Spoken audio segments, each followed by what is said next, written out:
तो आज की क्लास स्टार्ट करने से पहले मैं आपको एक बात बता दूं कि ये कोई हमारी एनिमेशन सीरीज नहीं है। यहाँ पर हम कोई ट्यूटोरियल वीडियो नहीं बना रहे हैं। यहाँ तो बस हम आफ्टर इफेक्ट को बेसिक से समझ रहे हैं कि आफ्टर इफेक्ट का इस्तेमाल कैसे किया जाता है, क्योंकि टूल्स का इस्तेमाल करना एक अलग चीज़ है, बट उन्हीं टूल्स की मदद से कोई बढ़िया सी चीज़ बनाना एक कला होती है। तो आज की क्लास में जैसा कि मैंने आपको कहा था, मॉर्फिंग सीखने वाले हैं कि एक शेप को हम दूसरे शेप में किस तरह से बदल सकते हैं। तो शुरू करते हैं। आफ्टर इफेक्ट तो आपको अभी मेरी स्क्रीन के ऊपर एक रेक्टेंगल बना हुआ दिखाई दे रहा होगा। तो मैं इसको चाहता हूँ कि थोड़ा मूव करूँ एंड इसका आकार चेंज कर दूँ। तो सबसे पहले तो मैं इसको थोड़ा सा मूवमेंट बना लेता हूँ। क्या करूँगा, पोजीशन लगा रहा हूँ मैं एंड यहाँ पोजीशन यही रहे। देन कुछ 10 फ्रेम बाद ये चीज़ हमारी इधर आ जाए। ठीक है, इस साइड आनी चाहिए एंड यहाँ से यहाँ तक पे ये इतनी देर तक रहे एंड फिर इसके बाद ये वापस ये वाला की फ्रेम में क्लिक करके कॉपी एंड इस जगह पे पेस्ट कर दूंगा। ठीक है, छोटी सी एनिमेशन बनी कि वहाँ पे जा रहा है फिर वहाँ से वापस आ रहा है। ठीक है, अच्छा इसको थोड़ा दूर कर देना चाहिए, आई थिंक मुझे यहाँ कर देना चाहिए। ओके, तो एक कोई छोटा सा एनिमेशन बना हमारा कि ये लूप में चलता रहेगा हमारा। ओके, मैं चाहता हूँ कि जैसे ही ये शेप हमारा राइट साइड में जा रहा है ना, वैसे ही एक सर्कल के रूप में बदल जाए। कैसे बदलेंगे अब उसके लिए, यहाँ से रेक्टेंगल है, जैसे ये इधर आ रहा है वैसे ही ये एक सर्कल में बदल जाए। तो मैं एक नई प्रॉपर्टी दिखाता हूँ मैं आपको। यहाँ पर आप आते हो तो आपके पास ट्रांसफॉर्म तो मिलता ही था, उसी के साथ कंटेंट्स के अंदर आपको मिलेगा रेक्टेंगल एंड इस रेक्टेंगल के अंदर आपको मिलेगा रेक्टेंगल की पाथ। अब रेक्टेंगल के पाथ के अंदर और भी क्या चीजें हैं, जैसे कि ऑन करके दिखाता हूँ। तो इसके अंदर आपको मिलता है साइज, पोजीशन एंड राउंडनेस। अब साइज, पोजीशन और राउंडनेस का यूज कैसे करना है, जैसे कि मुझे अभी जरूरत है सिर्फ राउंडनेस की, तो मैं सबसे शुरुआत वाले पे नॉर्मल एक की फ्रेम लगा देता हूँ जिसमें कुछ भी चेंज नहीं करा है मैंने एंड यू प्रेस करके मैं अपने की फ्रेम्स देख लेता हूँ, क्योंकि क्या वैसे थोड़ा कॉम्प्लिकेटेड हो जाएगा। यू प्रेस करते हो तो आपको सिर्फ वही प्रॉपर्टी दिखाई देंगी कि जिसके ऊपर आपने की फ्रेम लगा रखा है।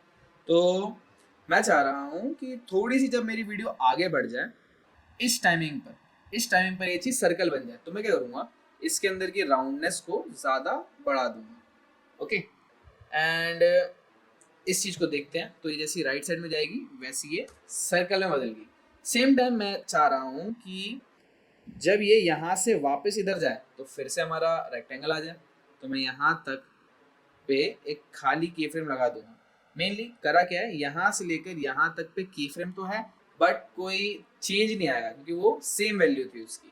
बट इसी के जस्ट बाद मैं चाह रहा हूँ कि जब ये पहुंच जाए तब इसकी पोजीशन वापस से, मतलब राउंडनेस वापस पहले ऐसी हो जाए, मतलब 0 राउंडनेस। ओके, तो आप देखोगे हमारे पास एक सिंपल सा मॉर्फ एनिमेशन बनके तैयार है। अब आप इसकी मदद से चाहो तो एक रेक्टेंगल को एक बड़े राउंडेड रेक्टेंगल में भी चेंज कर सकते हो। कैसे, जैसे यहाँ पे मैंने फिर से इसका राउंडनेस स्टार्टिंग से ही फुल कर दिया।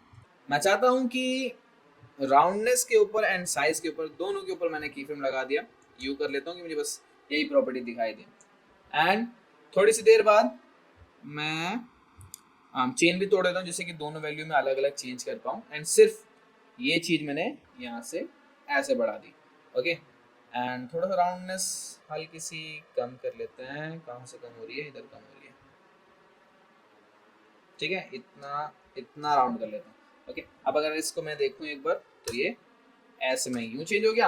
अब इसी से मैं इसको बड़ा कर देना चाहता हूँ कि यहाँ से ये चीज़ इतनी देर तक तो स्टॉप रही एंड थोड़ी आगे जाते साथ ही ये चीज़ हमारी कुछ ऐसी बड़ा सा चार्ट हो गया। जैसे कि आप अगर किसी चीज़ के बारे में लिस्ट दिखाना चाहते हो तो पहले वो चीज़ सर्च बॉक्स में टाइप हो रही है, देन आपके पास वो पूरी लिस्ट खुल गई, या किसी की प्रोफाइल पेज खुल गया, या कोई भी चीज़ है जो आपको एक बड़े बॉक्स के अंदर दिखानी है। ठीक है, अगर मैं इसको मैं चाहता हूँ थोड़ा सा राउंडनेस और बढ़ा देता हूँ इसके अंदर की। ओके, एक बार इसको देख लेते हैं।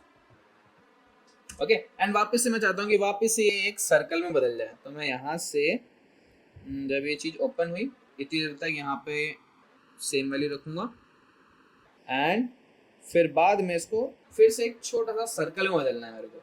तो सर्कल में बदलने के लिए दोनों वैल्यूज़ मेरे पास बराबर होनी चाहिए। तो पहले तो मैं डिसाइड कर लेता हूँ कि मुझे इतना छोटा सर्कल चाहिए। ओके, यही वैल्यू को मैं कंट्रोल सी से कॉपी करूँगा, नेक्स्ट वाली वैल्यू के अंदर कंट्रोल वी से पेस्ट कर दूँगा। ठीक है, एंटर मार के देख लेते हैं, हो गया। राउंडनेस मुझे लगता नहीं ज़रूरत है बिल्कुल भी, क्योंकि ऑलरेडी पूरा राउंड हो रखा है ये, ठीक है। तो अब एक बार इसको प्ले करके देख लेते हैं।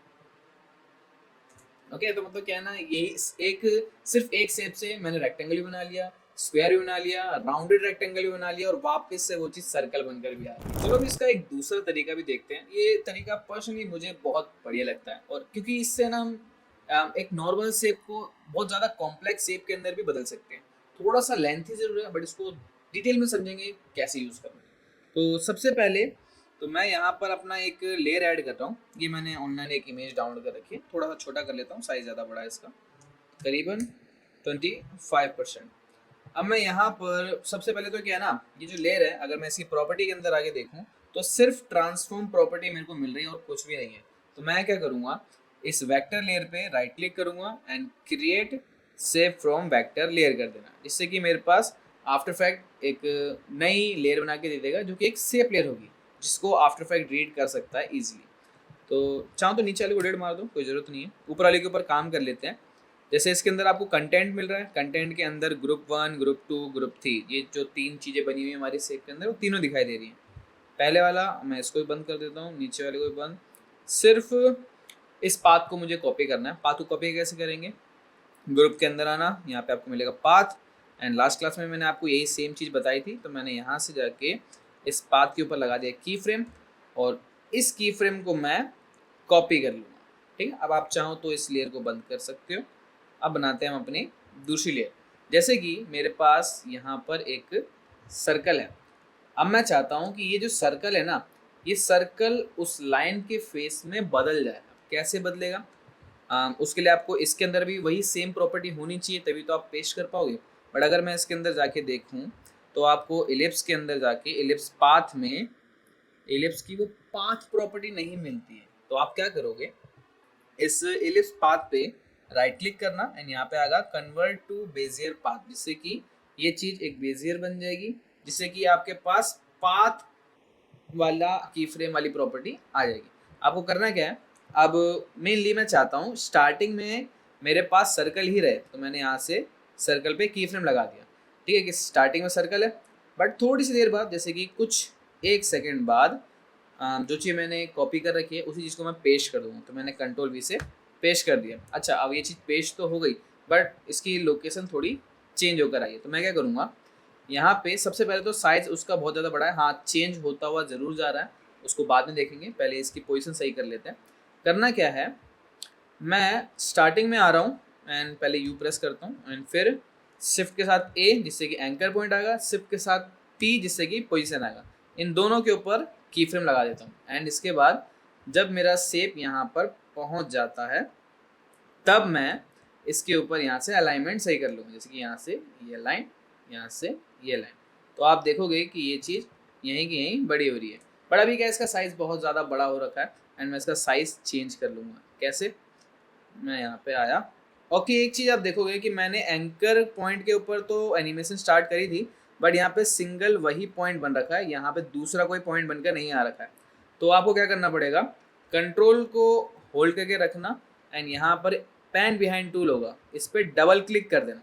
तो आपका एंकर पॉइंट भी आप देखोगे, अभी आया नहीं क्या, एक मिनट, इस पर क्लिक कर दो दोस्त, फिर करना कंट्रोल प्रेस करके एंड डबल क्लिक। तो आपका देखोगे कि हमारा जो सेंटर पॉइंट है वो एग्जैक्ट सेंटर में आ चुका है। फ़ायदा क्या होता है सेंटर पॉइंट से, क्योंकि अभी मैं इसका स्केल भी डाउन करूँगा, तो ये पहले शुरुआत में आना कि यहाँ पे स्केल इसका इतना रहे एंड थोड़ी देर बाद इसका स्केल मेरे हिसाब से कुछ इतना बन जाए। ओके, अब सारा काम मेरा सेट हो चुका है। अब मैं एक बार इसको प्ले करके देखूंगा। ओके, आपने देखा कितना स्मूथ एनिमेशन बन रहा है इस चीज़ का। मैं एक बार इसको मोशन ब्लर ऑन कर देता हूँ इस लेयर का भी, ओके, एंड इसको थोड़ा फुल करके देखता हूँ। ओह वाओ,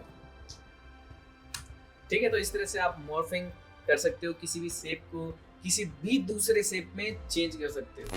तो फाइनली आज हमारा ये टॉपिक कंप्लीट हो चुका है। हमने मॉर्फिंग समझ ली है कि हम शेप्स को किस तरह से चेंज कर सकते हैं, एंड मॉर्फिंग की थोड़ी सी प्रैक्टिस करना, थोड़ा सा लेंथी हो सकता है ये की फ्रेम वाला सेक्शन।